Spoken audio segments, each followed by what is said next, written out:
ప్రభునందు ప్రియులైన మీకందరికీ యేసుక్రీస్తు ప్రభువారి నామంలో శుభవందనాలు తెలియజేస్తూ ఉన్నాం. దైవజనులు బ్రదర్ భక్త సింగ్ గారి పరిచర్యలో నుండి అలసిన వాణిని ఓరడించు మాటలు. ఏప్రిల్ 24. మనకు జీవమై ఉన్న క్రీస్తు.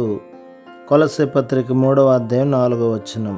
మందసమును మోయు యాజకులు ప్రజల ఆవలి వైపుకు వెళ్ళు వరకు వారు నదిలోనే నిలిచి ఉండిరి. ఒక్కరు కూడా విడిచిపెట్టబడకుండా అందరూ నది దాటి వెళ్ళిరి. దేవునికి సంబంధించినంత వరకు ప్రతి విశ్వాసి స్వాస్థ్యమును పొందినట్లు దేవుడు తగిన ఏర్పాటు చేసెను. ఇటువంటి గొప్ప ఆధిక్యత అపోస్తలుడైన పౌలు మరియు ఇతర గొప్ప వ్యక్తులకు ఏర్పాటు చేయబడినని తలంచి మనము వెనుదీయవచ్చును.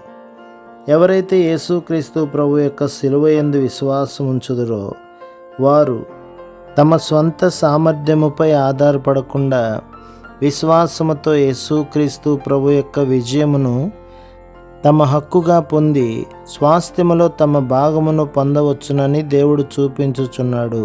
పౌలు కొలస్సే పత్రిక 3వ అధ్యాయం 9-10 వచనములలో ప్రాచీన స్వభావమును దాని క్రియలతో కూడా మీరు పరిత్యజించి జ్ఞానము కలుగు నిమిత్తము దానిని సృష్టించిన వాని పోలిక చొప్పున నూతనపరచబడుచున్న నవీన స్వభావమును ధరించుకొని ఉన్నారు అని చెప్పుచున్నాడు.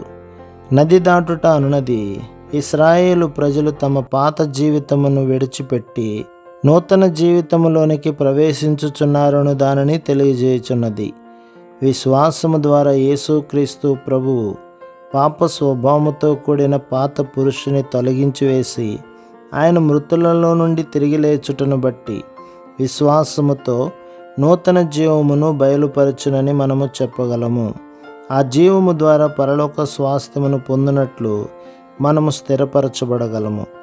మన అనుదిన పనులను చేసుకొనుటకు శరీర బలము కొరకు మనకు ఆహారం అవసరమైనట్లు అనేక విధములైన శోధనలు ఎదుర్కొనుటకును వివిధ బాధ్యతలను వహించుటకును మనకు యేసుక్రీస్తు ప్రభు యొక్క జీవము అవసరమై ఉన్నది. మనము సరిగా భోజనము చేయని యెడల మన శరీరం మనతో సహకరించదు. ఒకేసారి తినివేసి ఎక్కువ కాలము బలముగా నుండవలెననినను సాధ్యము కాదు. దినమునకు 2-3 పర్యాయములు భోజనం అవసరమై ఉన్నది.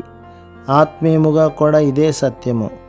మనము బలపరచబడుట కొరకు యేసుక్రీస్తు ప్రభు యొక్క జీవమును మనము విశ్వాసముతో స్వీకరించవలెను. ప్రభువా, నీ జీవము నా జీవము. ఈ దినపు పనులలో కర్తవ్యములలో నీ జీవము నాకు కావలెను అని ప్రతిదినము ఆయనను అడగవలెను. ఈ విధముగా మనము బలపరచబడి మన బలహీనతలను జయించగలము. లేని ఎడల మనము తప్పక తప్పిపోయి బలహీనులముగానే ఉందుము. ప్రభు మిమ్మును, మీ కుటుంబమును, మీ సంఘమును దీవించి ఆశీర్వదించునుగాక. ఆమేన్.